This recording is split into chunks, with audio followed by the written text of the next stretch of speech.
Hello, everybody, and welcome back to Inside Indie. We are back once again, of course, joined by my co-host, BD1P. Hello. Hello. I want to tell the audience that today we had no plans for a podcast. We kind of just we'll just go as we go, but we have a pretty interesting topic, I would think. Yeah, we've kind of sort of been talking amongst ourselves, and of course, at this current time, we haven't actually posted the podcast itself yet, so we're still sort of a little unaware of the feedback. We're hoping people are enjoying it, but we've just kind of been thinking we're going to do like one episode, just the two of us, then another one with a guest, and then back to the two of us, and we're going to kind of try and go back and forth like that. It might not always be the same with every single one that we bring out, but that's kind of the general idea that we have in our mind. Like I said, we're still both kind of figuring this out as we go, so that's the idea. And like BD1P said, we have like a really interesting idea for this more sort of on-the-fly style of podcast that we're doing today. Well, because we've had a couple ideas for topics for a while, but one of them requires like a lot of pre-research to do, and I was like, I just don't feel like typing up in Google, every single question I have, so we found a bit of a lighter one, and that's going to be the topic of, I guess in general, just the effect that media has on an indie game's success, because obviously with AAA games, they have dedicated marketing teams, and they have all this funding for name brand IPs like Halo and COD and stuff like that, but the indie game is usually a one-off thing, so it doesn't have that kind of, how would you say it, like, what's the word I'm trying to look for here? It doesn't have the same exact status as these other games do, so yeah, when you put out like a one-off indie game, it's never guaranteed to at least break even. And yeah, especially when they don't have that marketing money to sort of bring it out into the public early on. Like some of them, there has been indie games in the past that have had pretty big marketing, but not that many. So they don't really have that backing them. Even games that do get the funding aren't guaranteed to do super well, because like look at Phantom Abyss. That marketing for that game, they put a lot of time into putting out, on every Devolver site, it's coming out on this date, it's coming out this year. Yet the game really did not do that well. Like I found out about it through Olexa. It wasn't even like through the marketing for the game. Yeah, and I found out about it through you. Right, like they put so much time, and it was the biggest I've seen them market a game since like Gungeon. And then you look at a game like Inscription, where there was almost no marketing for that game on Devolver's part, and it sold really, really, I mean, it's still getting sales today. It's got like a whole new ARG starting up about like the expansion. I mean, it's still doing really, really well, but there was almost no marketing for it. So I kind of wanted to answer the question of where does that pinpoint of a game's success with marketing lie? And does it even affect it that much with indie games? Yeah, basically, like, what is it that makes an indie game a success, whether it's out the blue or not? What is that driving force in terms of both on the side of the developers, the publisher, and the actual players themselves? Where does the sort of big responsibility in pushing a game out lie? Because obviously, as we both just said, one of the big things is we found out about that game through another content creator, who then found out, because when I say I found out about it through BD1P, I wasn't actually friends with him at that point. I just found it out through watching his stream. And I'm not sure about you with Olexa. I don't know if you saw it on his channel or if he told you about it, but you still found out about it because a content creator tried it. And that's kind of another big part of this sort of discussion of where does an indie game success come from? How much of it lies in the hands of a content creator? It's weird too, because, and I don't want to sound egotistical, but I almost feel like as a content creator, you have more of an influence than like a journaling outlet like IGN does, because I mean IGN's a meme at this point. None of their review scores matter. Like nobody takes it seriously. Yeah. And I think the idea of a game selling is more based on exposure to a general gaming audience, such as like a YouTube channel, a Twitch stream, or a brand deal with like a bigger name like Critical or AlphaRad, stuff like that. Mm-hmm. I mean, how many games would I have not known about had it not been for a YouTuber covering them? Because I don't usually browse like forums like IGN or other reviews. Yeah, I mean, even a game like The Binding of Isaac, would you be playing it if not for YouTube? Well, I found out that game through a friend in high school or middle school, but he found it through Northern Line. So it's like it all traces back to a creator. I mean, we could also like you say a creator. It all traces back to Northern Lion. It's like the evolutionary tree. It's like everything evolved from Northern Lion. Yeah. But it's weird too because I mean there are definitely studios who are better at marketing than others. I mean Devolver usually does a pretty great job, but here's the secret I think is that Devolver doesn't necessarily market their games through like trailers. They give out early access keys to creators who are already in that gaming field. I mean, look at Gungeon. Like that's a game that I once again found out about through Northern Lion because he had an early key for it. Yeah, it wasn't because there was some insane trailer. And obviously not in the same vein as Into the Gungeon as much, but when Exit the Gungeon came out, I actually got a code given to me for that game because I was creating Into the Gungeon content at the time. Look at you, big man. I'm gonna say, do you want to know the funny thing? What's up? I didn't even use the code. I bought Exit the Gungeon the day it came out, and then like a week later found the email. Oh, that sucks. That's I mean, awful. I was still happy to support the game devs. And it wasn't an expensive game, so I didn't mind. But yeah, I didn't even know. But I was like, oh damn, they gave me a key. I wasn't because at the time I only had like 400 subs when that happened. Well, that was a weird release though because like they didn't really make it clear. I think what it actually was. Yeah, I had no idea what Exit was until I saw NL play it, and I was like, oh, it's just like a mobile platform fighter almost. And I didn't know. I apparently didn't really do insanely well. It was one of those games that was like, it was just too big of a departure from the main Enter the Gungeon to entice the actual Enter the Gungeon players. Right. I'm guessing it wasn't like as robust either from what I saw. Yeah. I saw it compared to like just... It was fun. It was definitely fun, but it just wasn't the same. It's kind of the same with like, and we talk about this a lot apparently, this is like the third episode of talking about Bumbo, but Bumbo sold nowhere near as well as Isaac because, well, for one, it wasn't great upon release, but also two, it was a big departure from what the fans of Isaac came to love. And I think people just like stuff that Edmund makes no matter what. I mean, Meat Boy and Isaac are two very different franchises, but they both have similar audiences because of Edmund's like special touch. But I don't even think with all of Bumbo's issues and even then, again, the marketing being bad, it didn't really have a chance to stand up to a giant like Isaac in the indie world. Yeah, definitely not. But I don't know. Like, what do you ever like read reviews on games from like publishing like IGN and stuff like that? Because I very rarely read a full review. What I normally do is I'll wait like a few days after the embargo, then just search the game, for example, I did this with Dying Light 2 recently, just Dying Light 2, I know it's not indie, but Dying Light 2 review, and I just looked at the scores, I didn't read any of them, and if I ever want to actually hear a review, or see a review, I'll watch a video review rather than reading one. But I do feel that, like you were saying earlier with IGN becoming a meme and a few of the other places that are similar to IGN, that's kind of been brought more into focus recently out of the just ineptitude, don't even know if that's a word, but I'm going to stick with it, of the game testers. The Cuphead thing, right? Yeah, like the Cuphead thing. There's been multiple other examples of them just clearly giving these games to people that haven't played a video game in their entire life. That's why I think that it's weirdly more trusting to watch a random YouTuber because you know they have a backlog of already playing video games, that they understand how games work, and it's not going to be like the tutorial's too hard for this game. It's more like they know how to make something sell, because as a job as a creator is to make your own ideas sell. And if you're, sponsored to make a game or to review a game, then you're going to try your damnedest to make the game look fun, even if it isn't. Yeah. Yeah, I'm going to say YouTubers have that weird sort of talent for that.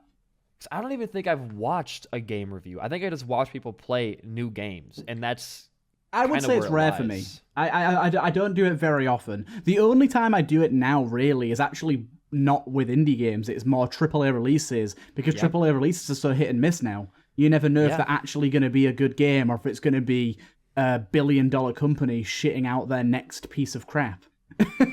Well, then my next question is, like, do reviews of games even matter? We're kind of getting like nihilistic here, but I do kind of think that's something that needs to be sort of spoken about, because I feel like, although obviously not in the gaming space, for films that's very true. I never Yeah. listen to film reviews because it's just like with film reviews, you can get these pretty decent films that are like a 30 or whatever, but then you get a Marvel film that almost everyone agrees wasn't very good, get a 97. I'm looking at you, Black Widow. Exactly. That was an Oscar nominee over like the Green Knight and stuff, and that was just insane to me. Yeah, Effects. I think we've, as a society in general, just gotten past review scores. I don't think anyone really cares about review scores anymore. Well, because it's almost more fun to like trash to a certain extent. Like when I play a game and I know the game is bad, like that one Isaac ripoff that I was playing a while ago. Like that game was awful. I mean, it was awful, but I had so much fun playing it because I wasn't concerned with whether the game is good or bad. I was just concerned with making the most of it. But I mean, with movie reviewers especially, you got to understand it's this one person's opinion, you know? And that's the same with like IGN and other outlets that I can't think of their names because I'm just saying IGN over and over. But IGN's just the one that blanket covers. It's a blanket statement now. Yeah, right. Well, every game review thing is going to be as, I guess Polygon's another one now that I think about it. Yeah. But it's just one person playing that game and writing their thoughts. It's no more valid than one of your friends saying, "Yeah, I thought it was a good game." It's weird. I mean, why do we put so much emphasis on a review score from a company that only has like around 1 to maybe like 5 people at most play a game to review it? And the next point too being that like how many of those are also sponsorships where they're paid to make the game look better or look at least entertaining? I mean, with YouTubers, like if you look at, you go on. I was just about to say that's the thing with that. When they give IGN or whoever their game to play, they might give them a version of the game where they play through the best action sequence in the game or the best moment of the game. But when you go through a YouTuber that's just reviewing it, and they haven't been given specific instructions, they're just reviewing it, they're going to tell you what's wrong with the game. They're going to tell you where the problems are, or like they're not just going to show the most entertaining clips and bits of it.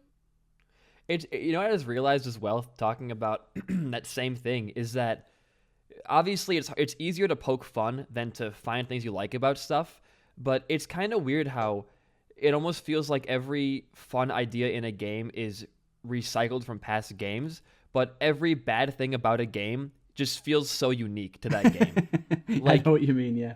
I never thought about that before, but how are we able to make so many bad mechanics that feel unique to a game, but every good thing feels derivative? Is it just a human mindset, or what's causing that? Yeah, that is actually really interesting. Yeah, you'll see something you hate, and you'll be like, "My God, how did the developers think of this crazy out there thing that I hate?" And then they do something that's relatively unique, but derives a tiny piece of itself from another game, and you're like, same as right. It's like, oh, that's cool. Yeah, it's like that's just Isaac again. Yeah, they had an item in that game. That's just Isaac. They had bombs. Zelda reference. But no, I never thought about that before. It's even just like a random tangent. It's just how many things, like if a developer can make a really bad thing unique or a really unique thing bad, why can't they make more unique things good? I mean, I'm not saying that games are unfun, but I feel like it's definitely, like you said, like part of just how we think about it more than it actually being the case. Yeah, because I mean, when I get mad at a game, the only thing I can focus on in that game is like how dumb that one thing was. How uniquely bullshit the scenario you find yourself is. There was a game I was playing recently that I opened up with that. This game is incredible. It's so fun. It's so flashy, unique. And then I got to a water level. And the way you swim in that game is by repeatedly clicking on your character so they go down, which is just the worst way to design swimming. And that one level ruined the entire game for me. I didn't even end up beating it. I put it on the shelf. I'm like, I'm done. I'm not playing this anymore. That was a ridiculous water level. I don't know what else they have in store for me there, but I do not want to touch this game ever again.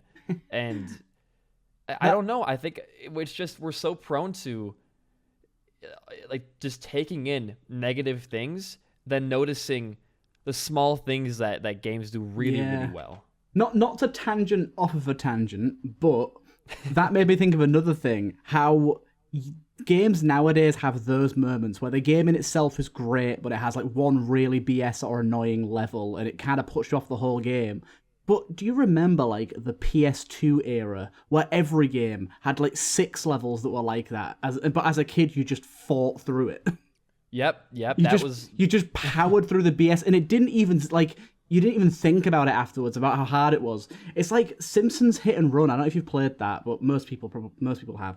That the last level of that game is some of the hardest thing I've ever played. It's so difficult, and I definitely completed it as a child, and I have no idea how, and I don't even remember it being that BS as a kid.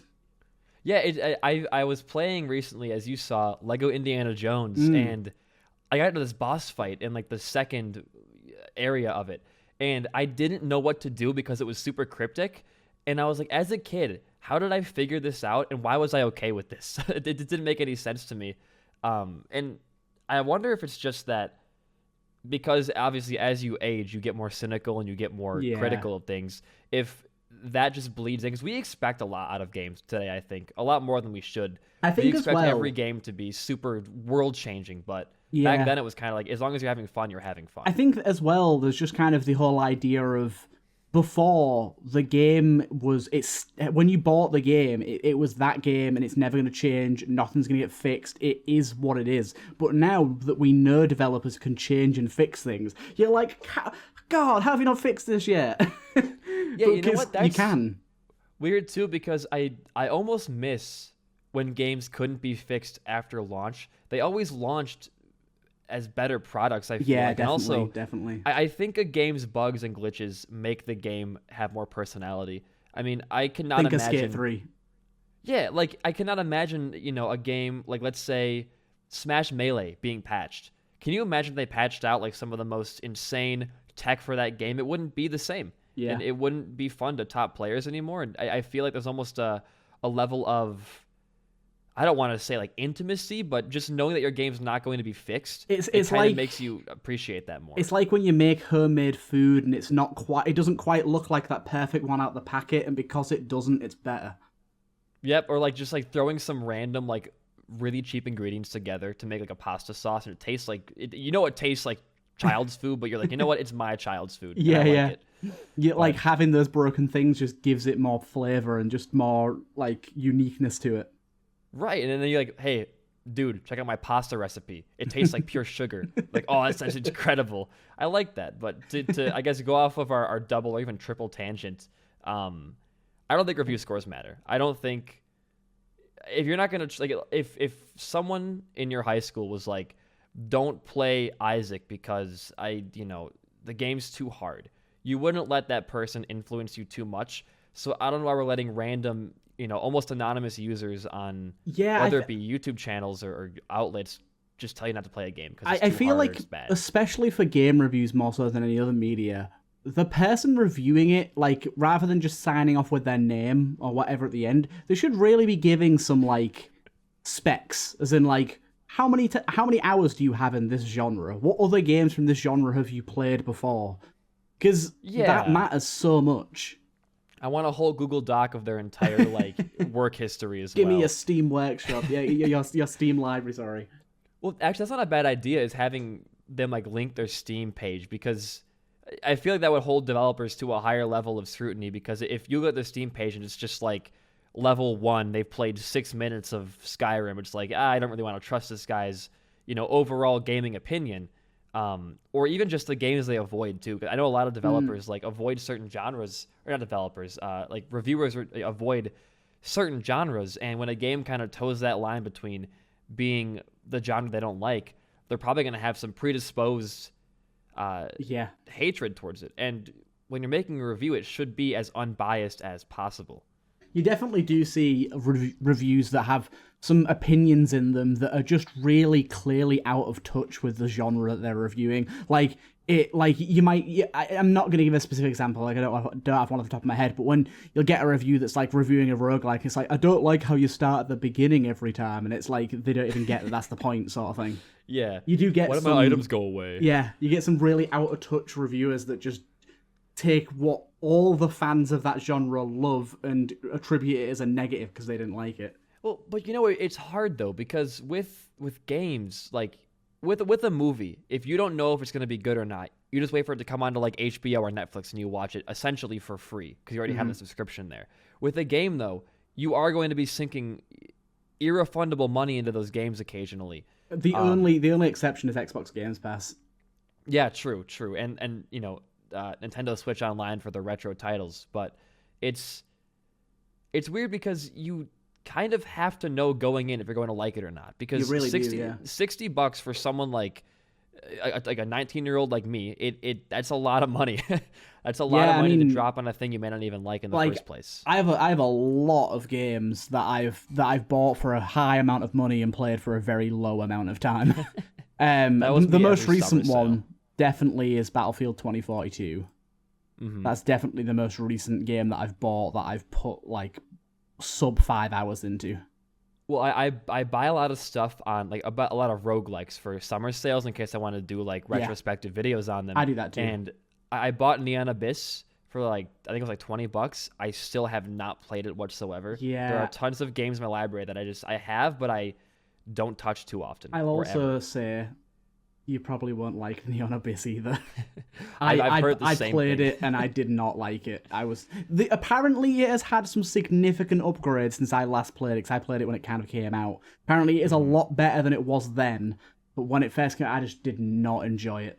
It was just not my sort of game at all. That's another thing. If you would have saw a trustworthy reviewer first, you would have probably been like, well, maybe I don't want to spend the money on it. Yeah. I mean, I usually buy games anyways just to own them because I like having... I just like owning a game. It feels good, as in a weird like childhood way.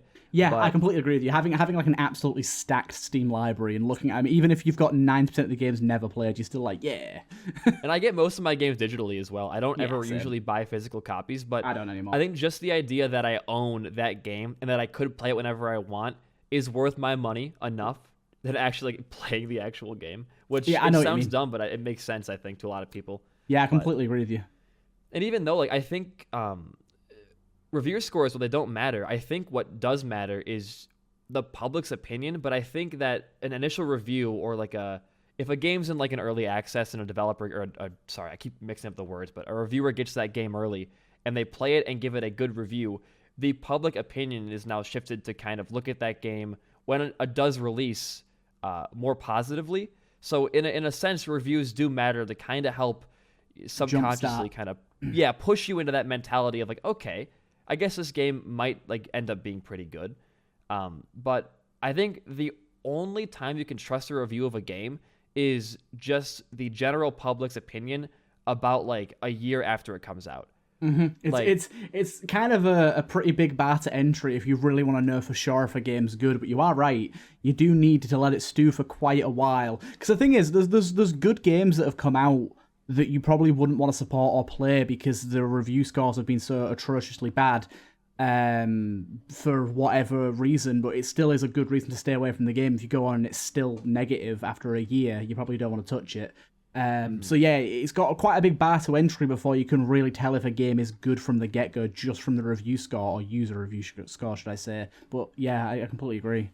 Well, to put it in perspective for a lot of our viewers who are big Isaac fans is if you were to like Repentance reviews were really, really good all around the board when it first came out. But if you were to watch any YouTuber, aside from like TheTurtleMelon because he was overwhelmingly positive about it, I was. If you were to watch myself or Huts or even to an extent Olexa as well, our first impressions of the game were not very positive, and it took some time for it to sit and resonate with me to actually get me to appreciate the small things they did. And the game is it's the best update that's ever happened to Isaac, I think. I think for hardcore fans, it was just such a massive shakeup of what people were used to and liked that people had kind of got happy and settled with where Isaac was, and it changed everything so drastically that even if you didn't know that you outright didn't like the changes, that was the opinion that was formed straight away because it was different.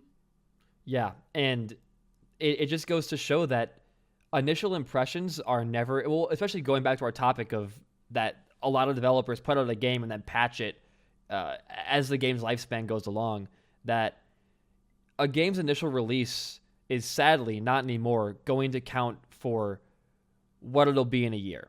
No, And I think probably one of the clearest examples of that, while not in the indie space, is Cyberpunk. Like, that game's in a pretty damn good spot now. Like, it's got a... Yeah. Is it even for the next-gen consoles, I've heard the next-gen patch is actually pretty decent.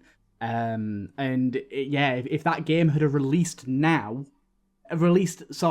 a year ago, how it is now, it'd be a completely different story.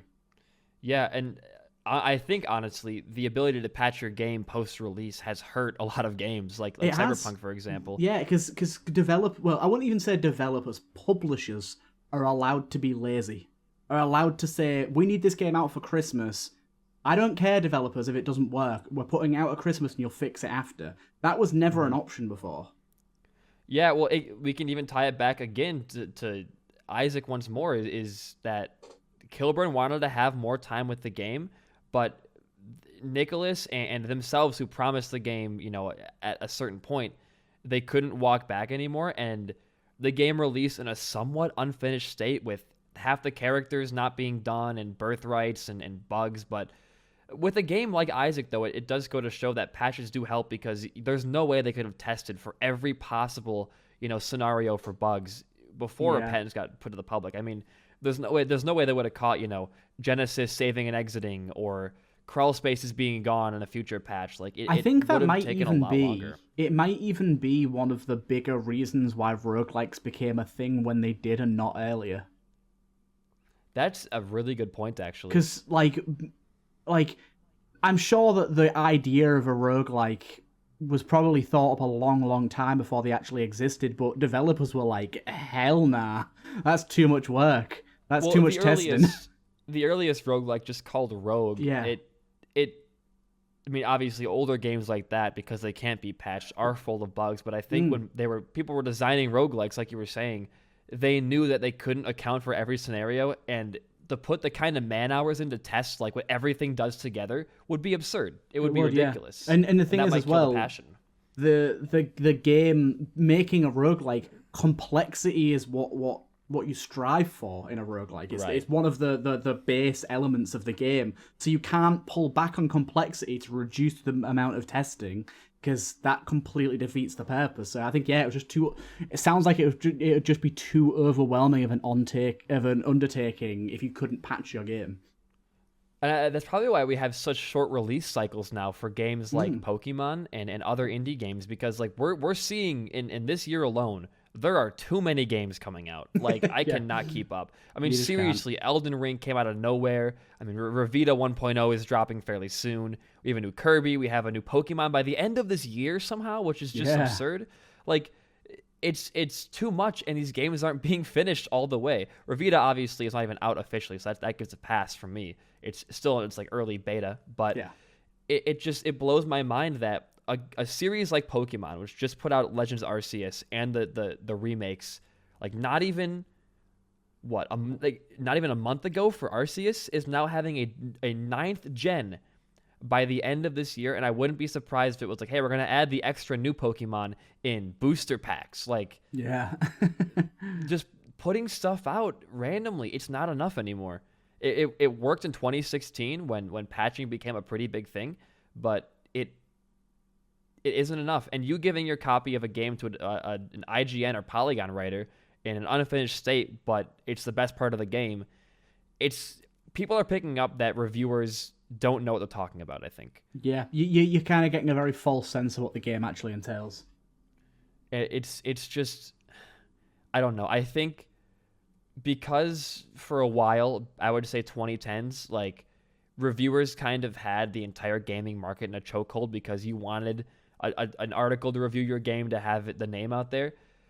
I think people are just too wary to accept that reviewers don't matter anymore, because a lot of the times people buy it for the team behind it or the name brand of that franchise, like Call of Duty or Halo. Like, I'm sure that if you had an honest review of any of the recent COD games, it would not be this insanely positive thing.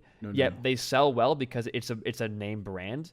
I mean, I can completely agree with that. Because I'm a reasonably big Call of Duty fan, and I've been for a long time, and I buy a lot of the Call of Duty games. But I have I've purchased a few of them, and I hated them, and I realized that I only bought them because I buy Call of Duty. Yep. And I've It's gone, kinda why how the hell did I purchase this? I didn't look at any reviews. I just trusted, it's a Call of Duty game. I'll enjoy it. And I didn't. And I hated it. And that's happened like 3 times. The reviews of IGN and stuff mostly back up the claim that they're going to be good games because whether it be nostalgia from the writers or whatever it is, I mean, the only person you can trust, and this is not a meme, is yourself. Like, I think we should just worry less about what some random dude is saying and just buy games we want to buy. And I know it's a big investment because games can be really expensive, and so can consoles and controllers and stuff like that. But I think we're both missing out on great experiences by trusting reviewers, and also wasting our time on bad games by trusting reviewers. And I think it usually never swings positively. Because a good game is always going to look good no matter what, I feel like. Yeah. I think that kind of brings us into another sort of big point surrounding this.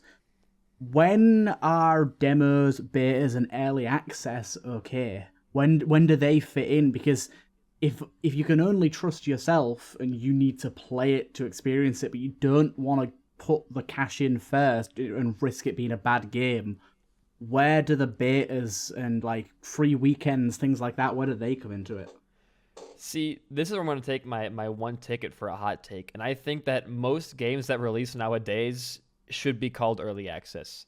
Yeah. Because I mean, honestly, I've got to agree with you there. I think a lot of games would... It's a kind of double-edged sword. I think a lot of games should be called early access, but I feel like calling a game early access is another thing that allows publishers to be lazy. Yep.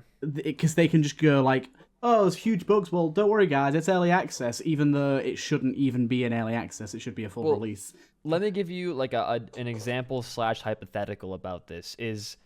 I'll give you a real example. The new Nintendo Sports game, like the Wii Sports like sequel, is coming out, and they're planning to add the golf sport after it already releases. If you're going to add if you have planned content for that game, and it's going to come free at a later date, is your game considered finished upon its initial release? Because if you're going to... I don't think it's considered finished. I think on top of that, especially if your previous entry in the series had it to begin with. Right. It shouldn't be that hard to put back in there. Even lazily, give me the same maps from the Wii. I don't care. But if you're going to say, hey, we're putting out this game, we're going to have free DLC later for this mode.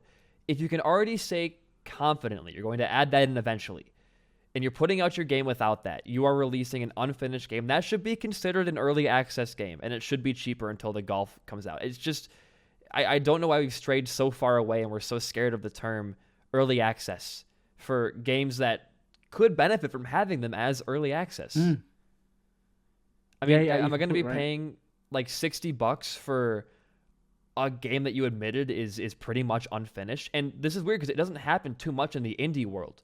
No, usually you're right.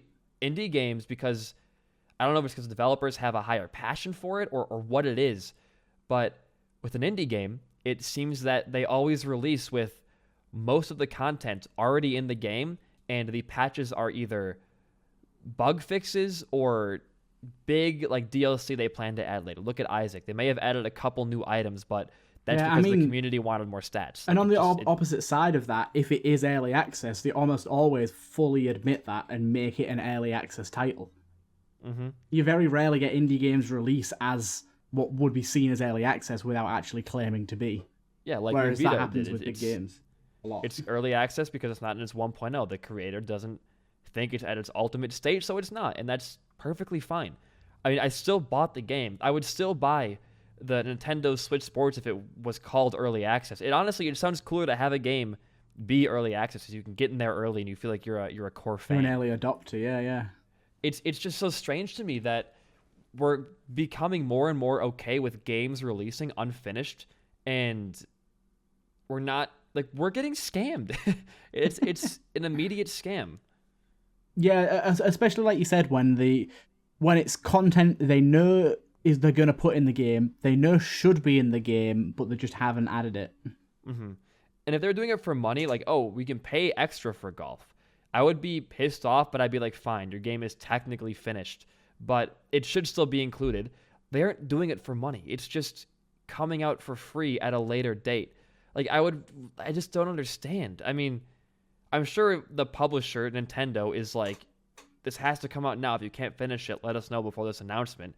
But even still, I'd rather wait. I want a game that's finished, and I want to have a good time day one. If your game comes out day one and it's trash, I'm never going to play it again.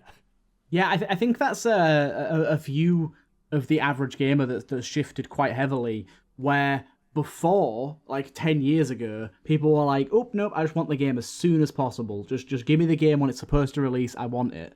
But now, so many people are like, no, please delay it a year. We can wait. Uh-huh. We're almost getting more excited for bonus content that should be in the base game than we are for the base game. Like, yeah. It's...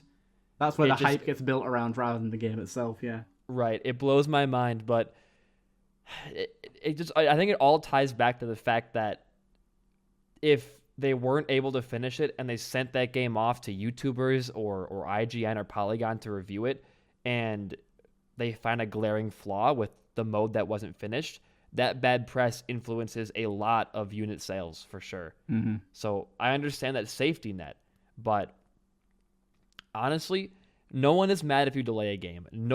People will get upset in Twitter replies, but they're still going to buy the game when it comes out. You are not losing sales by pushing it off. Yeah, at the end of the day, it's one of those annoyances where it's like, oh, I'm bummed out. But when you think about it for more than 2 seconds, you're like, oh, wait, this is a good thing. You know what probably gave us that mentality is the COVID-19.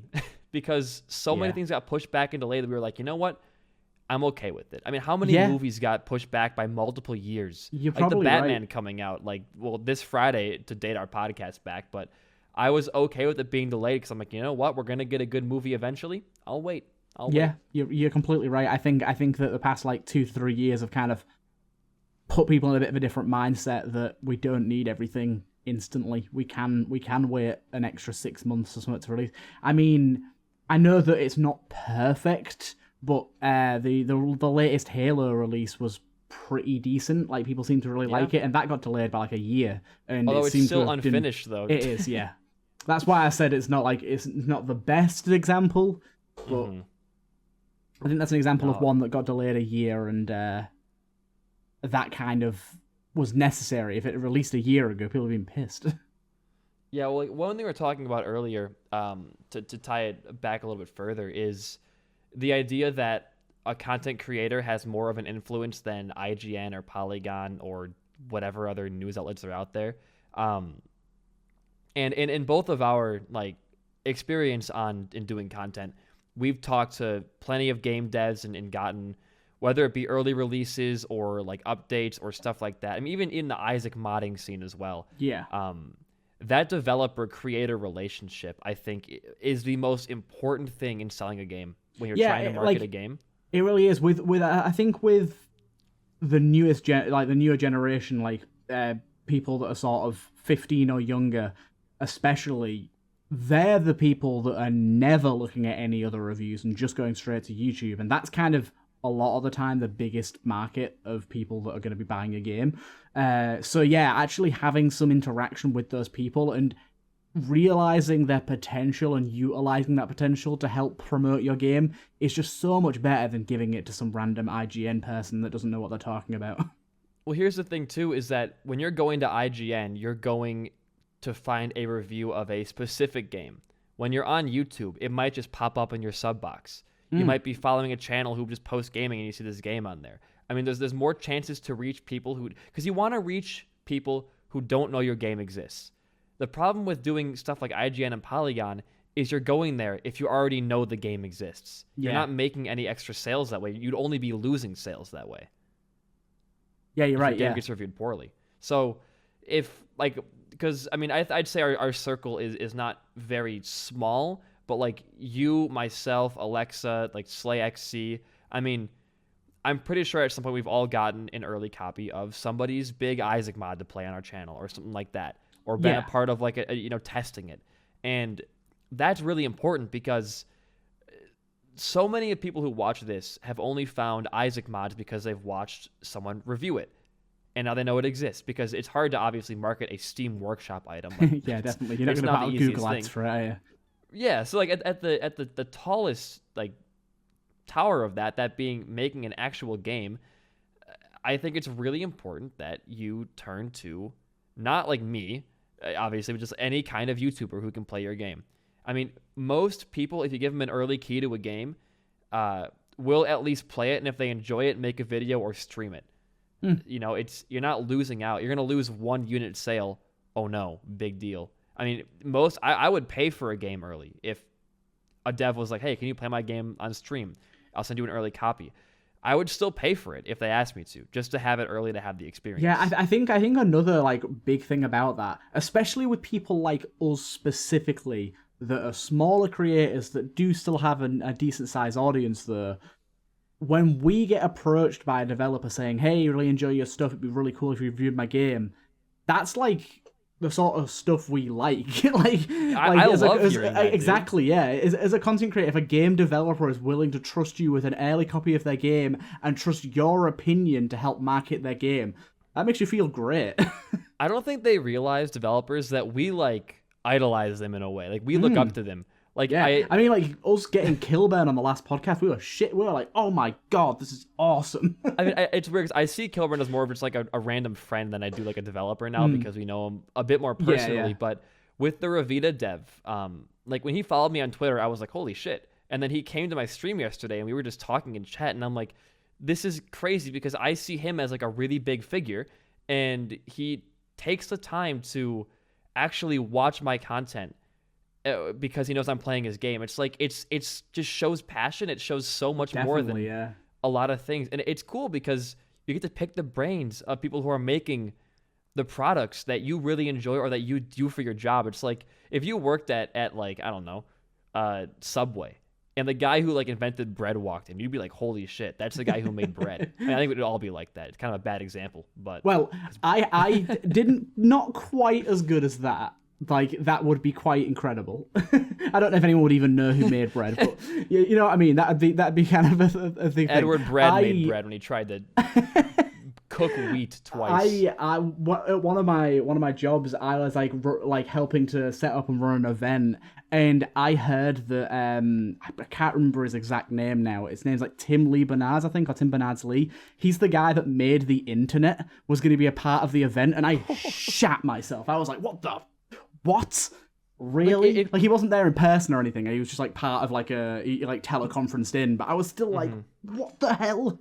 That's amazing. Even like people who make small games, like I was playing Scratch games a while on stream for fun, and the person who made the Scratch game stopped by. Like, even if it's not a successful game, just somebody who made something that is really cool, it's just nice to pick their brain and be like, this is like really fun. Like, you have like a great potential in game making. Like, I'm not some pariah of knowledge, but when I play a good game and I have fun, I know it's a good game, obviously.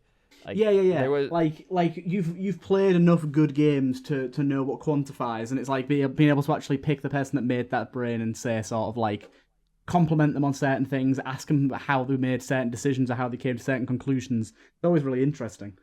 Because if that person makes a really big game in the future, you're like, I have my connection, or like, I knew this person. It's just one of those cool feelings. Yeah, it definitely is. It's like, to go back to my Subway thing, I'm gonna remake that because that was a terrible example. Because everyone loves bread. If you're a guitar player and like the guitarist from like Queen, Brian May, walks in, you're like, holy shit, that's Brian May. If you're a YouTuber who plays games and a guy who makes games joins your stream, you're like, holy shit, that guy makes what I do. Like, it's just... I just saw this really guy's name in the credits of this game. Like, I just saw his name right on my screen. That's so weird. It's a really cool thing, and I think that not only is it effective for marketing your game to have those relationships, but it's also just really fun. Yeah, I mean, it is, yeah. You don't get many opportunities to, like, play a game with its developer. Yeah, one of my favorite things that I've ever done through my YouTube channel is I got to take part in a like speedrunning competition for one of the new modes that was made in like what was an upcoming patch for Undermine, and I got to like sit in with all of the developers. There's 3 main developers, and they were all there, and I just got to sit there and just like chat with them, and while I was playing their game, it was just awesome. It was so cool. And word travels fast too. Like, I would have not known about Revita if not for Olexa, and Olexa kept telling me, you got to play this game. It's an incredible game. Play the game, and I did. And Olexa doing that to me, for me to make a video on it, is going to reach thousands of more people. I mean, yeah, it has like a cascading effect, like waterfall effect. It goes right through the biggest creator that shows 700,000 people the game, that then another like 20 creators watch that all have audiences of 50,000. Then they'll show the audiences that all have an audience of whatever. Yeah, it just cascades down and down and down. You don't get that with journalism. You don't get that same effect because, I mean, can you name one IGN or Polygon writer? No. I mean, also another thing as well. While I'm not saying it always does, I feel like in a written review especially, it's very matter of fact and not very opinion or personality based. Whereas when you watch a video review or just someone playing that game, it's infused with their personality and their style. So if 2 people make a video review of the same game, they might be drastically different, even if their opinion of the game is the same. And attract different audiences, and there you go. Yeah. I feel like I'm in the minority here, though, because like watching somebody play a game or watching a review doesn't influence me whatsoever. It's just what my friends tell me to play. Like, I don't think I watch a lot of Pokemon content, and I hate the games. I think they're really slow, and I don't like them. But I watch so many of the top players do competitive stuff, and I understand the game pretty well. I don't think that really influences me too much, but like someone like you or Alexa telling me, hey, play this game, I'm going to play it. And it's like, oh, okay, I had a great time with it.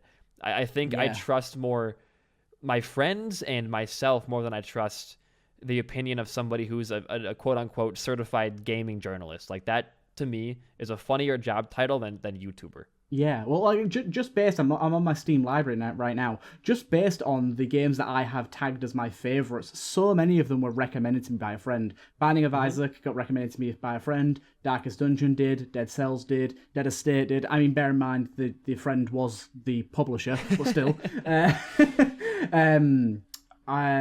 Hades was recommended by a friend. Hollow Knight was recommended by viewers. Inscription was recommended by you. Luck Be a Landlord was recommended, not directly, but by Olexa pretty much. Same with Revita. Noita was recommended to me by a friend. Risk Rain 2 was. Rogue Legacy. Rogue Tower by Northern Lion. Spelunky 2, again by Olexa. There's just so many games in my top games that I have on my Steam that are sort of my games that I'll always come back to that I would have never heard of without a friend telling me about them. I think a YouTuber playing a game only works when you're like around the age of 15 or less, because the games that I see that I only bought because I saw a YouTuber playing them, it's like Minecraft and Skyrim. And those are 2 games that I bought when I was like 11. So once you hit that age where you, I think, are a seasoned gamer and you've played so many games, it doesn't work anymore because you know your taste. I definitely agree somewhat. I feel like, because I bought Rogue Tower recently, and I only bought that because I saw Northern Lion play it, but but he's your friend in real life. Come on. I think it was more so because he exposed me to the game rather than him doing a gameplay on it. If I'd have seen it in an advert or anything else, I'd have been just as likely to buy it. It's not specifically him making the video on it. Yeah. Well, one thing we could talk about too, because we both played, I think you played this. It was the Binding of Isaac, like Plants vs. Zombies fan game. Yeah, I tried it out, yeah. There was no like marketing team. It was just the one person on Twitter posting about it. The game got big because Huts, Alexa, myself, everybody played it. And because we all have sizable audiences, it got attention and it sold within the first hour over 1,000 copies because of SlayXC's video on it the day earlier. Yeah. If IGN would have been like, this fan game is the next big thing, it would have sold like 6 copies. Yeah. And as well, like another thing that contributes towards that is just everyone is so apprehensive of clickbait titles from those articles nowadays that when you see a title, you read it and you're like, it's just ironic. They don't even mean it. You don't trust the title at all. Well, it's because the reviewers, like even IGN has YouTube videos reviewing games, and I don't even watch those because I just know the reputation is dog. And even though it's different people reviewing the games every single time, because it's one big corporation name on the review, if you mess up once, your entire like it taints it. Well, because like, there was that one meme of the new Spider-Man Miles Morales DLC where like the reviewer said Miles falls and swings with the exaggerated swagger of a black teen. Oh, and yeah, that was literally so cringy. like everyone was like, IGN, it has to be satire. Oh, it has God, to be yeah. fake, dude. And like it's just you lose that reputation so fast. Cringy. God, you reminded me of just how deeply cringe that was. What else did they put like Fortnite score higher than like Elder Scrolls? Like it's just because the thing is, the problem with IGN is that if you want the rating, the scores especially to matter, you can't have different people reviewing the games because their taste is different. Like what's the score's merit? What's the point of a score if it's subjective every single time? Because you aren't directly it's always going to be opinion based. Right, because you're not trying to directly compare Fortnite to Skyrim, but because you give it a score, it seems like that. And then in your mind you go, IGN thinks that Fortnite is a better game than Skyrim, when it usually isn't, just in the context of a battle royale versus an adventure game. Yeah. Fortnite is a really good battle royale game. Skyrim is a really good adventure game. But the score is so arbitrary that people try to derive meaning from it any way that they can, and they usually come to the wrong conclusion, I feel like. And it kind of brings us back to what I was saying earlier about having some sort of credentials on these people and knowing what they like and what they've played. So it's like, when IGN gives these people this game, did they randomly assign a game to a random reviewer? Did they give that reviewer that game because they know that they like adventure games? Did they not give it to them because they know they like adventure games? Like, you don't know. You don't know the criteria. Jim from Sales the copy of PUBG. He went crazy.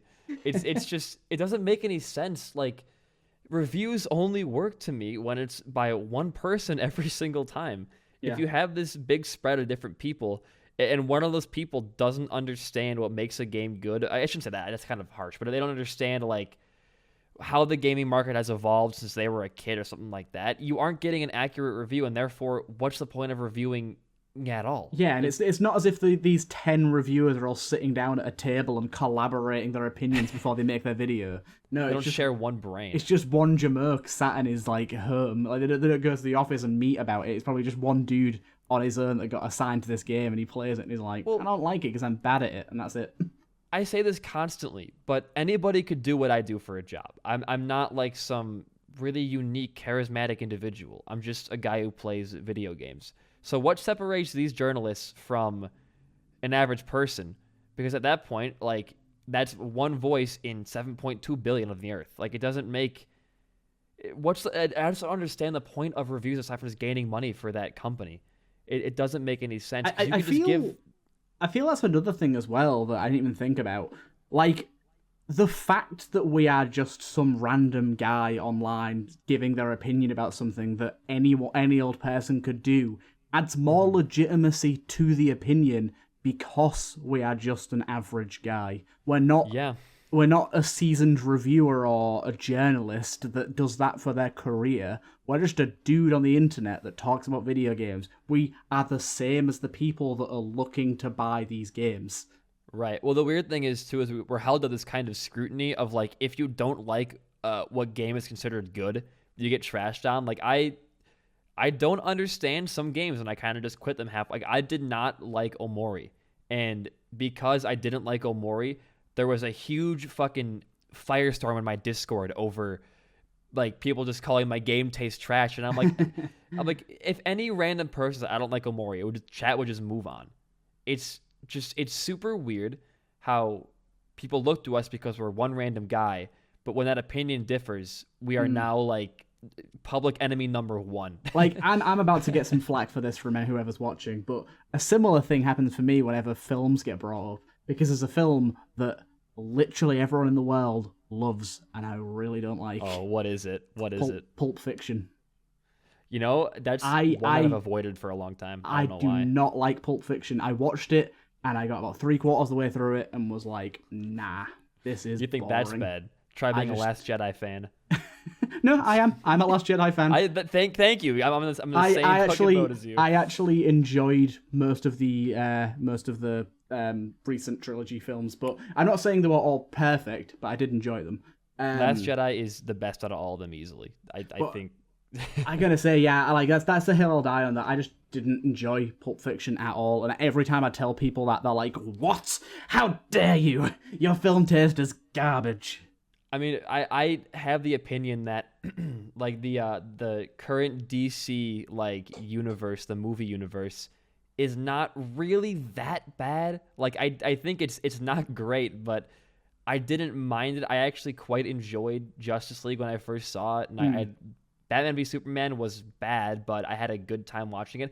People just try to be too pretentious about it. I think that's a thing as well. Like, people don't consider that. Was it a fun film to watch regardless?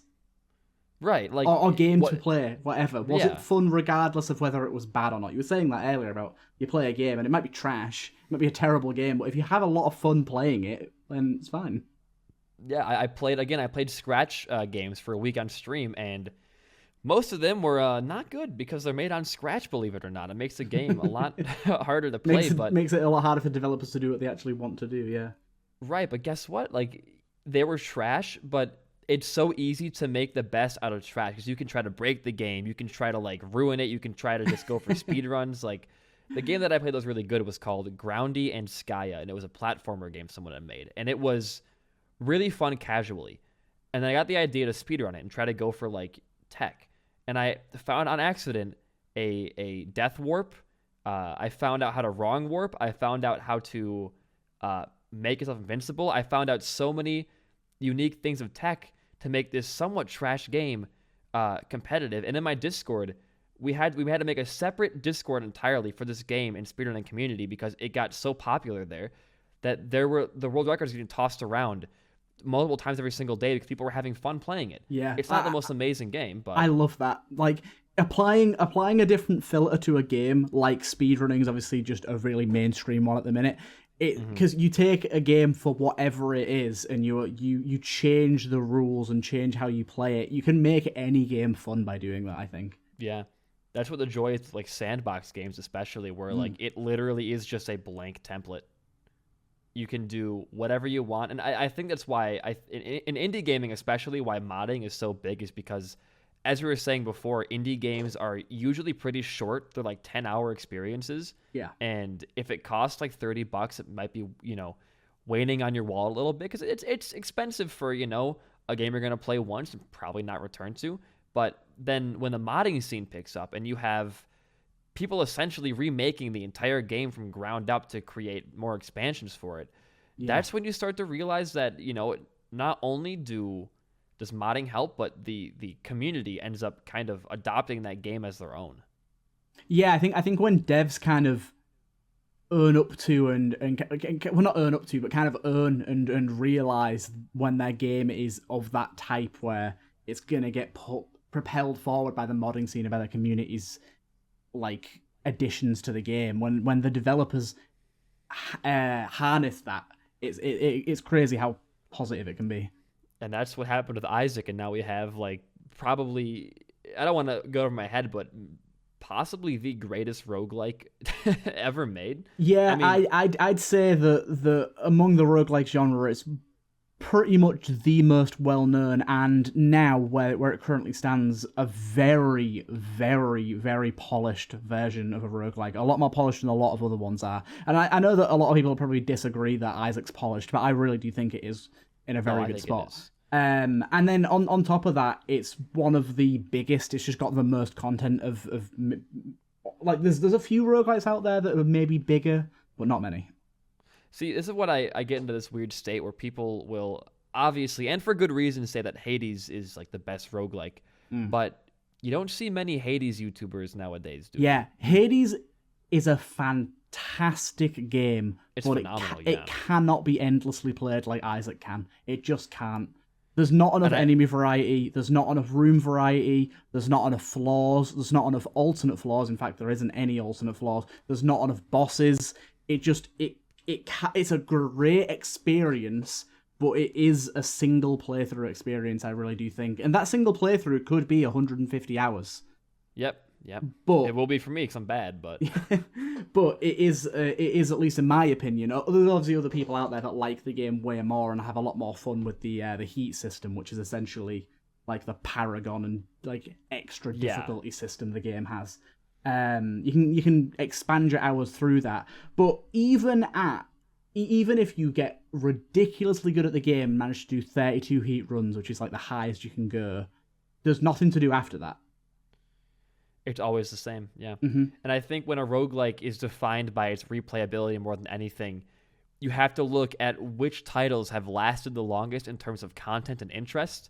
And I will say, too, because I don't think Hades has a robust modding scene, obviously. It doesn't have that workshop support. With Isaac being ingrained into the Steam Workshop, it makes it so much easier than installing like 3 different Thunderstore programs and shit like that for modding. But you got to look at which ones have lasted the longest and which ones are still being popular. Isaac is most definitely the most popular roguelike on YouTube. And it will remain there forever because the game is... I have never had 2 of the same run in my... And if I haven't noticed it because it's been different somehow. It's been different, or it's been far too long since that last run even happened that you can't remember it. Right. And it could be due to the constant updates, but the game, it's not only replayable in gameplay, but also in content. Like, it's crazy. So I don't feel bad calling it the best roguelike. Yeah, and it's not as if like Isaac sets the bar. It's not as if every game needs to have as much content and be as polished. Yeah. It's the standout one because of how much content it has and because of how polished it is. It doesn't mean that every game has to reach that. Like I said, Hades doesn't have as many enemies, it doesn't have all this, but what it does have is a far better theme. I wouldn't say the theming itself is better because I really like the religious theme of Isaac, but it's a lot stronger theming. Aesthetic, I think. The aesthetic is just insane. And then obviously you've got the story and the voice acting. And yeah, the combat's more bespoke as well. So even though it's a less replayable experience, the 100-hour experience that you get from it is probably a lot more sort of rounded and less open-ended. I would say if you're taking the first 20 hours of a roguelike between like Spelunky, Hades, Isaac, stuff like that, I think Hades beats everything out. Yes. Like, there's no question. It's an insanely good game for like basically every aspect of it, and as well, like you said, because those first 20 hours, the game kind of spoon feeds you how to play the game and what to do and why you're there and everything. Whereas most other roguelikes are like, nah. You're dropped in it. I'm not giving you any other information than this is how you shoot and this is how you move. Good luck. And Hades just isn't like that. Yeah, no. But also I played it on stream, so my Twitch chat told me like everything to do, so I kind of understood it, but it's just weird. And there's pretty much no way to tie that back into whether it was marketed well or not. But I think... because I don't remember seeing like almost any marketing for Hades, but it got like Game of the Year, and I think probably its biggest marketing was just the developers it came from. Yeah, it came from, they made like was it Pyre and Bastion? Was it Bastion they made? I can't remember exactly what they made now, but they made some insanely good games. That's what I was saying. I think I said it a while ago on the first episode. I'm not sure though, but the whole like AA versus AAA thing in terms of an indie game, like the separation there, and how we don't have a dedicated outlet for true indie games that aren't like AA games secretly. For example, Gungeon being AA, Phantom Abyss being AA, almost Inscription as well. There's no outlet for those Kickstarter funded only games and stuff like that, and that makes them harder to find. And I'm sure if we had that outlet, it would be easier to find, the next classic game. But it all comes down to the fact that I think people don't care if it's indie or AAA. They just want to watch a game, if that makes sense on YouTube. Mm-hmm. Like, I mean, I watch a variety of stuff. I watch, I don't watch any Isaac, funnily enough, but I watch like Mario. Isaac's basically your job at this point, though. So yeah, I literally can't watch it, but I watch like Mario Kart. I watch a lot of Kirby stuff. I watch a lot of Minecraft stuff, et cetera, et cetera. it's less the game for me, and it's more just something to watch from someone that I want to watch. And if to tie it again in one big beautiful bow, if developers really want to see their game pop off, you have to capitalize on the personality and the audience of that person, what the audience wants to watch, and if that person is a good sell. Yeah. That is that person's personality going to be? Because that's the thing. Like, two different YouTubers can be very, very good in their own right, but you need to pick the one that's got the personality for your game, or for what you want to be, the message you want to be sending. The two people might play very similar games and would both like your game, but you got to be careful about who you want marketing your game. Right. And I will say definitively, to like put a cap on the entire conversation, is that game reviews are useless. Just give your game's copy to somebody else, have them play the game and stream it or whatever. That is as much as you need. You don't need some glowing 10 out of 10 review. And then on top of that, keep lines of communication open with those people. Talk to them, let them know when new patches, updates are coming out. Maybe even comment on the video that they do on your game or whatever, and say like, I'm the developer, just wanted to let you know this and that. I think when people see a video and scroll down to the comments to see that the developer commented on the video, that's always an exciting thing. Not just for the creator, but for the audience as well. Just the interaction is nice to see. Yeah, exactly. Yeah, just seeing a developer have the passion enough for their game to go out and see videos of their game and start commenting on them, that's always an exciting thing to see, and it always shows the signs of a good developer. Yeah, and if any developers are somehow watching this, you are not annoying by like messaging a creator, because I know we're small, it doesn't matter, but I am never annoyed when I see a DM. If it's like useless, I get annoyed. I'm like, why did you just like say, do you want an egg? Like, I don't care. But if you're like, hey, I'm updating my mod or my patch, like, do you want to check it out? I'm gonna always say yes. I'm gonna always give something a shot, because game devs deserve a lot of respect for what they do. They provide us with entertainment, especially indie developers that are basically some of them are putting their life on the line to make a game that they love. Yeah, and like a lot of the time too, a publishing studio won't market that game if they don't see a lot of potential in it. I want to find the example specifically, but there was a game that released through Nicholas not too long ago, and the developer, the original tweet from Nicholas got like 16K likes, and the dev retweeted it or quote tweeted it, and he said like, my game isn't selling well, please tell your friends and stuff, I really wanted to do well. And his quote tweet got like almost 80,000 likes. And you can't always, and I know like for the thing, I don't want to like generalize, but indie developers don't have the freedom to choose a publishing studio. They just need the money from whoever approaches them first. So sometimes they'll be stuck in a bad position. I mean, everybody hates Nicholas. It's no surprise. Like, they have terrible PR. They've handled their IPs horribly. So it's almost harder to publish a game through Nicholas than it is to publish it by yourself, but they need the money.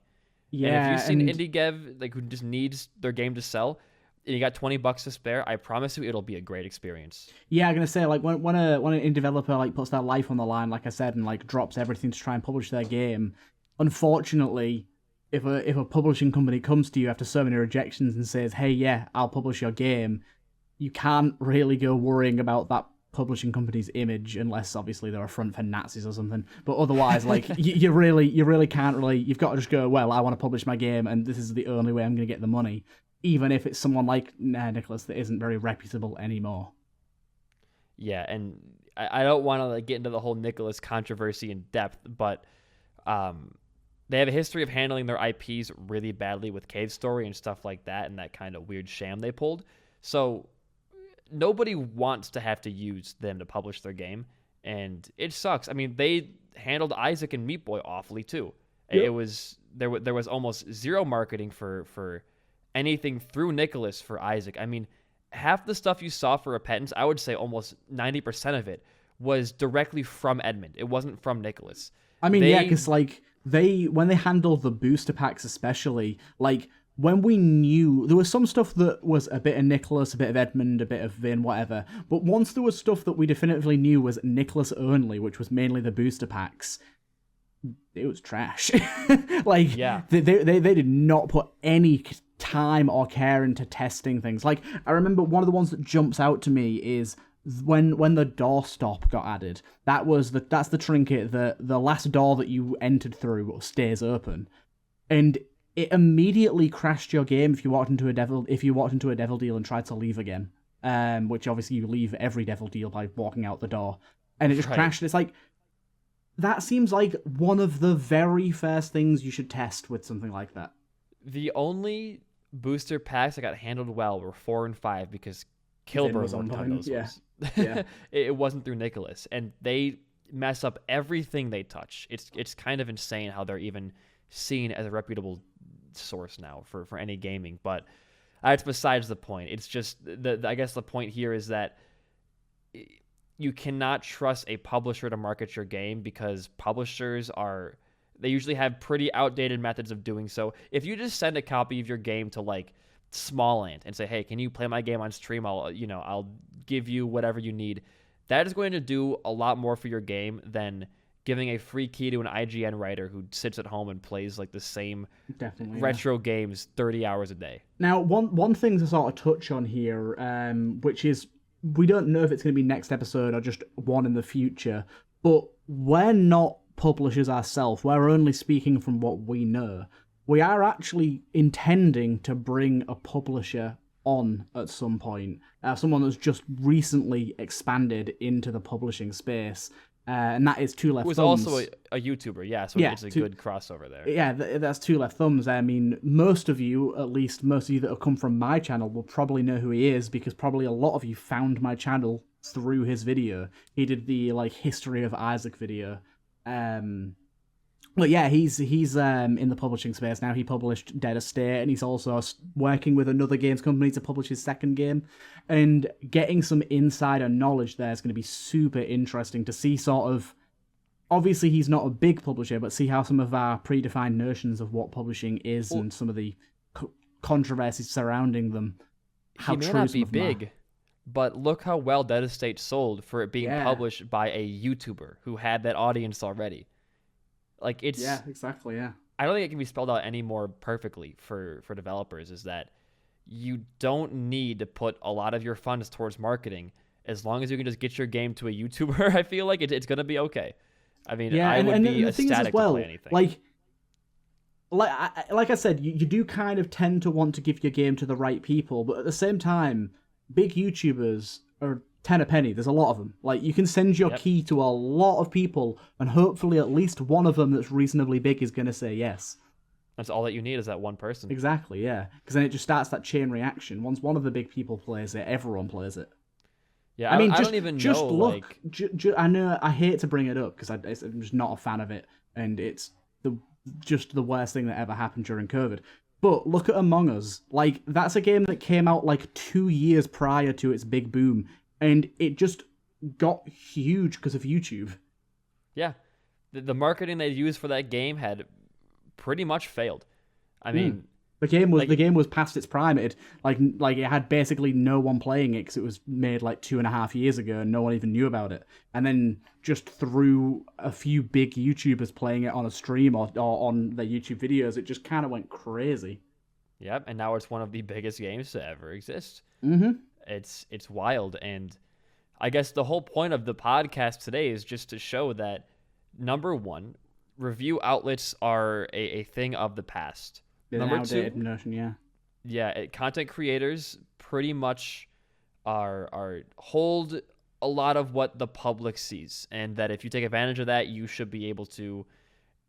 I don't want to generalize too harshly here, but you should be able to get your game to a majority of people.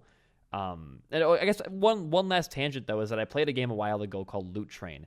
I remember Loot Train, yeah. A viewer of mine sent it to me to play on stream, and I played it, and it was made by literally just a random YouTube viewer of mine. It wasn't some studio or some big name. It was just one border. I think they're still in high school maybe made it, and it was a solid experience. It wasn't amazing. It wasn't terrible. check it out. It's very cheap on Steam. I think it might actually be free. Yeah, I got given a key for that as well. It was a pretty just standardly good experience, and it sold like 50 to 100 copies because of the stream that I did on it. Some other creators did some streams on it as well, and I'm sure with all the marketing in the world for that game, because it's made by one small high schooler, I'm sure that media outlets wouldn't have given it any attention. It's just it's a really good way to give confidence or to get confidence as a very inexperienced game developer. If it's your first time doing anything, especially if it's a solo project, your first time trying to branch out into that space, it can be a huge confidence booster, because even if it doesn't drive sales massively, having YouTubers or streamers play your game, or at least is what I imagine, I don't make the games myself, but it's going to be a huge confidence boost to say like, oh damn, this person with 25,000 subscribers is playing my game on their stream and enjoying it in front of 150 people. Yeah, even if it's like a stream of like 30 people, that's still 30 people that would not have seen it otherwise. And I mean, I'm guessing that getting an article published on your game costs a boatload of money. Probably, yeah. I'm sure I imagine it's vetted and all that sort of stuff, yeah. Being featured on IGN costs like an insane amount, I'm sure. So I'm not trying to like sound like I'm the nicest man alive for playing that game. I'm just saying that as an example, no matter how small or big your game is, I think the best way to have it grow is by giving it to someone who is already known for entertainment rather than trying to make a living off of writing articles, reviewing games. Basically, at the end of the day, what we're saying is, developers, send us games. Give us free keys. Yeah, I want to play the new Kirby game 6 weeks early. Please send that over to me. I'd appreciate that. Also, celebrities. Any upcoming movies coming out? I am open to fly to LA and see opening night. If you are willing to give me a chance, I'll record the movie on my phone and put it on YouTube for you guys so you can get some extra exposure that way. And Kanye West, give me your stem player for Donda 2, please. Thank you. Just that easy. That's exactly what this entire podcast boils down to, really. We just want free stuff. We just want free stuff, yeah.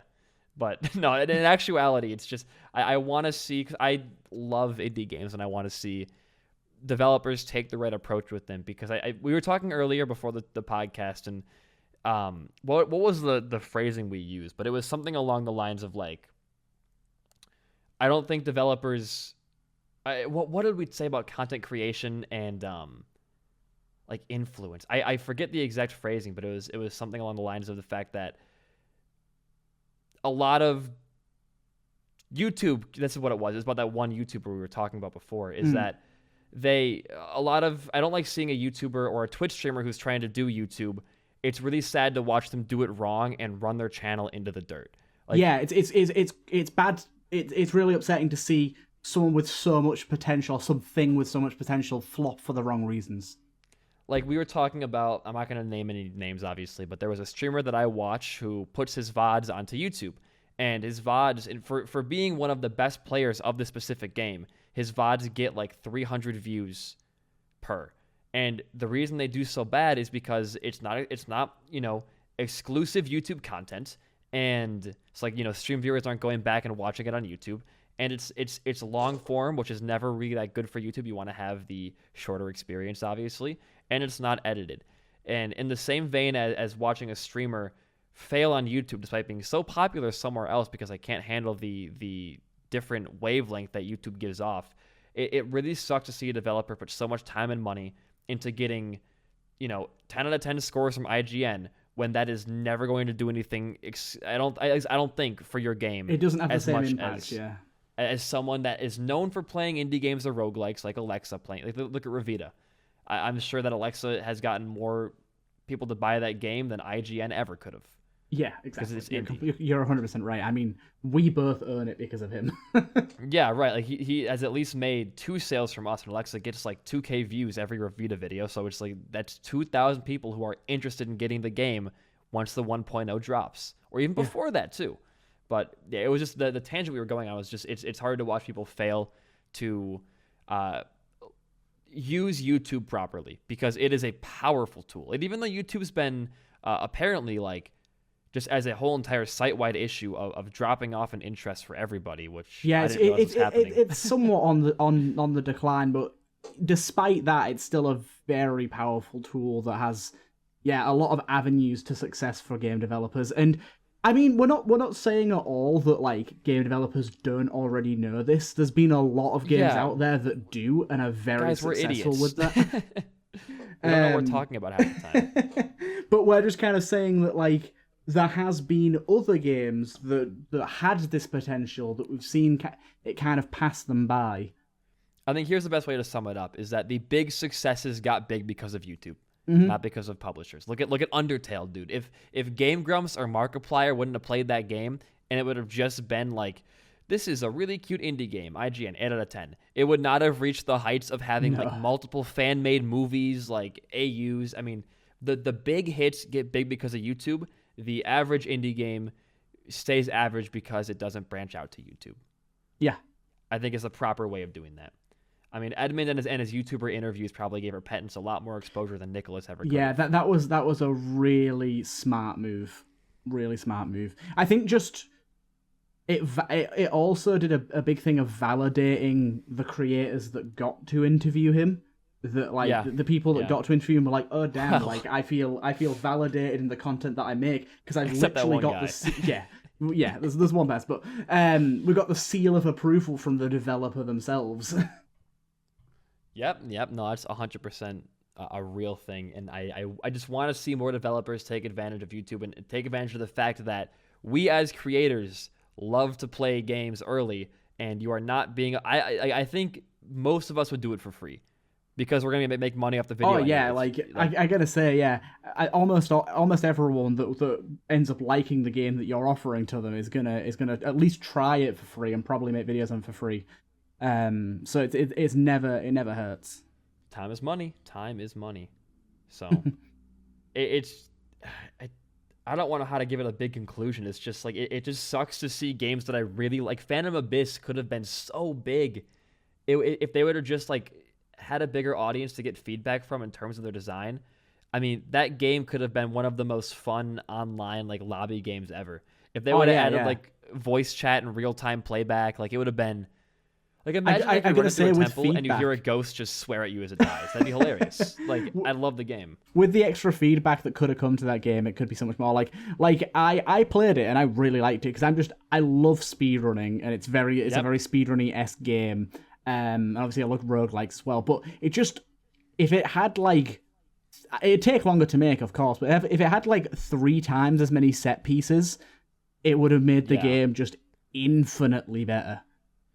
Just give me like different things to look at. I hate where I'm seeing like for 3 floors in a row just the same tile set, like you were saying. Yeah. I mean, do like an Isaac thing. Give it like burning basement and cellar alts. And stuff like that. But... Have the alt floors or like just even because the game did have multiple floors, but getting to the second and third ones was ridiculously tough. Just have those visual styles mixed in earlier in the game.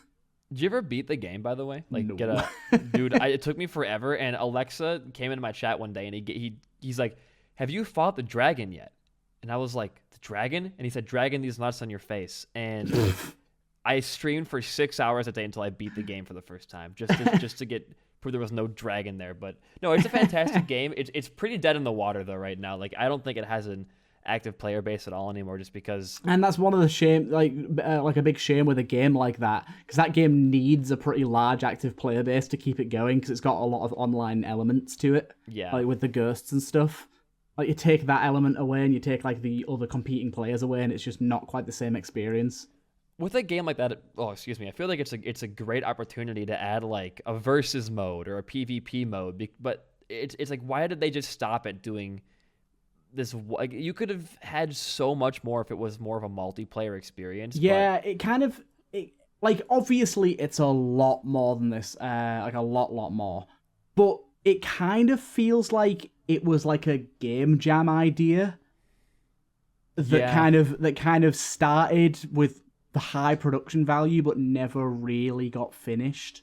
It's like someone woke up and said, like, what if I could speedrun Indiana Jones? And then it's like the greatest idea and the greatest sort of tech demo of what they have, and they do have a lot of content. I'm not trying to say the game doesn't have enough content. It does have a lot of content, but it needs more to feel like a roguelike. Well, is it still in early access though? Because I feel like it's been in early access for years. I think so. I know we were just talking about how good early access can be, but there's a point when you're in it for too long where it becomes harmful. Mm-hmm. And look, it's like a Phantom Abyss right now. Is it still? They had a new update come out December 13th. It looks like there's a leveling up system now. There's more whips. Steam friends. Oh, I guess you can kind of play with other people now in a way. But like this whole discussion about this brand new game has 232 likes on its most recent post. If I go to a game that is only now getting supported by DLC and patches like Isaac, and I go to discussions, and there are over 6,000 comments on this one. Yeah. Like, it's... I don't know even what they could have done for that game, because they tried to give it to streamers and stuff, and some played it. V.me played it. Olexa played it. I played it. But it was just that lack of support, I think, in the older part of its lifespan. Yeah, I think that's part of it, but also as well, like you were saying about it being kind of stagnating in early access. There's like a threshold with early access where giving early access is most of the time a pretty good idea and it gives people a nice taste for the game. But if you release early access where it's more just to show the concept of the game and it isn't like there isn't that much content in it in the early access, then it becomes a lot harder for people to not have a bad first impression, because they'll play it and they'll get through all the content in like a few hours, and even if the game gets updated a bunch, they might not come back. Yeah, I'm looking at like the community page on Steam for it right now.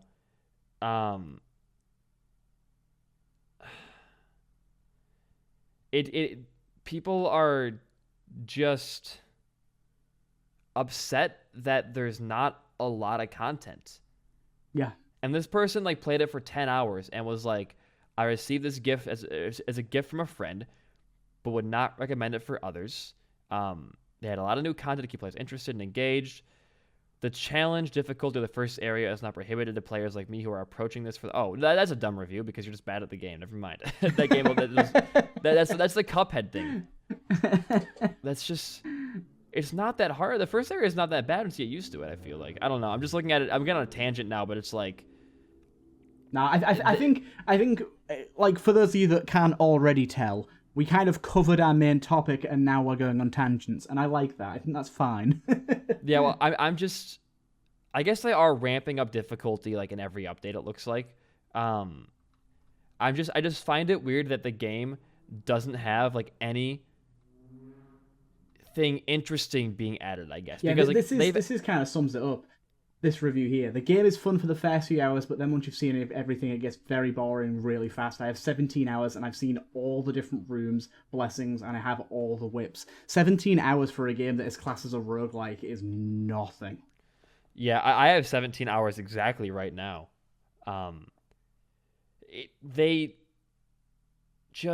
It's weird because this is the perfect game to have multiplayer and PvP and different like arena type modes, but they keep focusing on making these regular rooms and these regular runs of it like just the tiniest bit different. They could even, I know it's not as roguelike centric, but kind of go the Mario Maker style and add in like a course builder with a bunch of different elements, and then would, because it's already predetermined, it looks like, with all the stuff they have. So that's a great idea, actually. If they would make it like you could build your own because obviously with it being a roguelike, all the tile sets are separate from one another already, because they have to be for the way that they join up in each run. Can you imagine like they have to be separate, so like someone being like, or the developers being like, if you make a good enough temple, we can put it in like a challenge. Like yeah. Mode. So one thing that I love that Trackmania, I don't know if you've seen much content on Trackmania.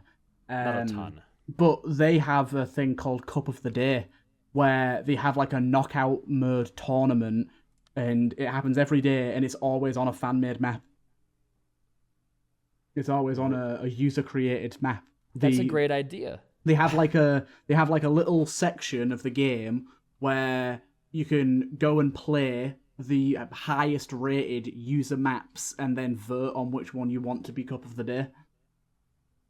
It's a fantastic and then idea. it's got, like I said, it's like a league-based thing. So you have like a 10-minute qualifier. You see what time you get in the qualifier, and depending on the time you get put in a league. I don't know how many leagues there is. I think it's quite a lot. But yeah, so like in League 1, it'll be 64. I think it's 64 players per league. But in like League 1, it's the 64 best players in the world, and competing at the highest level. It's really entertaining to watch. I watch a YouTuber called Virtual that does a lot of Trackmania content and plays the Cup of the Day quite regularly. And something that would lend itself so well to this. I can't tell if the game is still in early access or not. It does say that it is on the store page. It does. Yeah. Okay, it does. It says early access game. It almost feels like they put it out as early access and kind of are just getting lazy with updating it. Because it's been in early access for almost 2 years now. It's definitely hard to know like where the development cycle is right now, but I do feel it seems to be a reasonably slow developing game. Yeah, you are right. Here's an answer to our question. It says, Phantom Abyss will be in early access for at least a year as the team builds out new features and content based on community feedback. Okay, sure. I feel like a year is a really long early access phase, though, if I'm being completely real. I feel like at that point, you're just putting out a game that you plan to update, and then that's early access. When, I don't know, it should be like I think a 3-month like early access period just to fix bugs and stuff for a game release. It's not like necessarily. You kind of feel like with early access, the feature set should be mostly complete. Yeah, I think you should be planning to. You should have your future big features like already planned, and working on those. But you put in early access to catch those bugs that you don't know exist yet. I think that makes sense. Like you already have your features planned. You're still trying to make the features and program the features and making them fit in the game. But the early access is mostly just for the base game and the bugs that you might encounter in it. Yeah. So it's still a fantastically fun game. I think it's still really fun and great, and I think everyone should play it at least once. I gotta say, it's not exactly expensive either. No. And once it comes out in 1.0, they're doing a live thing right now, by the way. They're watching, the developer is watching the community play the game like as we speak. That's funny. But I hope that when the 1.0 comes out, they have these level builders and these PvP and more combative modes. And I will definitely give it a second look, but right now, I don't think I'll return to it for a very long while. Yeah, it's going to have to be quite a drastic difference before I turn back to it as well. And by the way, we're not just here to like shit on one game. That's not really what we're trying to do. We're trying to give more of a sort of analysis of the early access and sort of maybe some of the mistakes the game made to get into the position it's in right now. And it's still like got active players, but it's one of those games that could have been a lot bigger than it is. We should get the dev onto this podcast. That would actually be really interesting, yeah. I will reach out later. That's a good idea. I'm going to say, like, I would... Because at the minute, like I said, we are speaking as a complete outsider. We want the insight.